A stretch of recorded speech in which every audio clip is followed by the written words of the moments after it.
when we started, you begin to think as your children are growing up a little bit more about what are they going to be doing when they turn 4 or 5, 6. And so we felt compelled to do something different.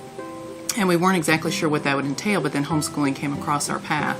I don't think we understood all the ramifications, of course, of homeschooling our kids, but we knew that we needed an education better than our own. We knew that there were other priorities that we had for our children and education that were different from our own. I'd come out of public school background.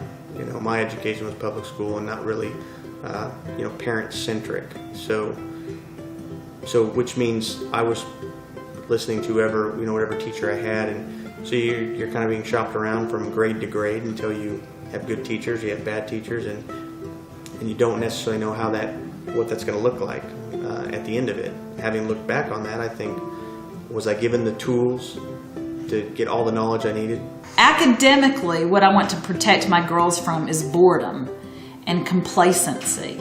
I want them to keep the light bulb burning. I want them to see that learning is exciting and that it's not something you do to check off a list or to close out the end of the year, but it's something that you do because you're alive and the world is an interesting place and there are a lot of things that you don't know yet that you want to know. I think that there probably are a lot of homeschoolers who homeschool their children to protect them from some school of thought, some ideas, but as we educate our children, we're not trying to protect them from thoughts that a lot of people would consider threatening.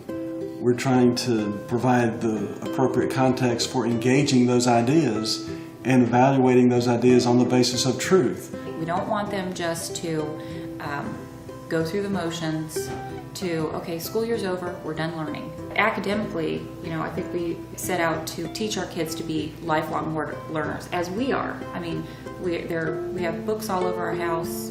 That's one of our favorite things to do. The world that I would like to give to our children is a world where the classical educated students are in positions of leadership.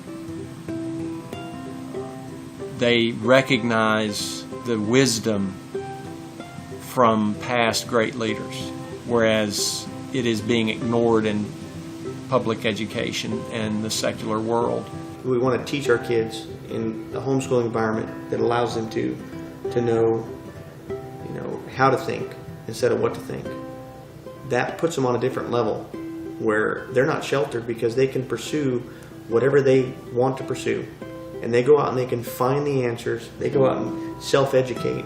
It's encouraging for us to know that I can learn as much as I can, give those tools to him, and then he can go further than I ever did. I say sometimes, well, I homeschool my kids because they're rock stars. Only rock stars get homeschooled, and that's kind of the case in America. If you're a movie star, all those, or if you're a child actor or something like that, you get treated special and you get homeschooled, and nobody questions it because, well, you have to, because that's how those kids are making a living or whatever. Well, my kids are rock stars too.